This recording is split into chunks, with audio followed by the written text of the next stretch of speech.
Dumlupınar Meydan Savaşı'nın ertesi günü 31 Ağustos 1922'de Atatürk savaş meydanını gezerken şehitler arasında düşman topçu mermisini açtığı çukura gömülmüş bir sancaktar görür.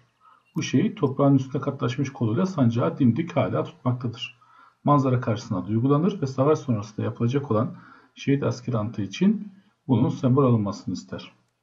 30 Ağustos 1924'te de temel atma törenine gelir ve burada bir konuşma yaparak hiç şüphe etmemelidir ki yeni Türk Devleti'nin Genç Türk Cumhuriyeti'nin temeli burada samlaştırıldı.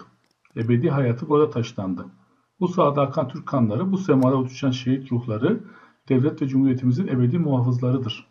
Burada temelini attığımız şehit asker abidesi işte o ruhları, o ruhlarla beraber gazi arkadaşlarını, fedakar ve kahraman Türk milletini temsil edecektir. Bu abide Türk vatanına göz dikenlere Türk'ün 30 Ağustos günündeki ateşini, süngüsünü, cesaretini, kudret ve idaresindeki şiddeti hatırlatacaktır sözlerini söylemiştir. Bu anıtın temeli 30 Ağustos 1924 tarihinde atılmış, 1927'de Zafertepe'de ziyarete açılmıştır. 1961 yılında ise 220 sayılı yasayla anıtın olayın geçtiği Berberçam Tepesi'ne taşınması kararlaştırılmıştır. 1964 yılında Zafertepe'de Zafer Anıtı'nın yapılmasıyla yerinden kaldırılarak Afyonkarahisar Müzesi'ne taşınan anıt 1979'da şimdiki yerine yapılarak 30 Ağustos 79 tarihinde ziyarete açılmıştır.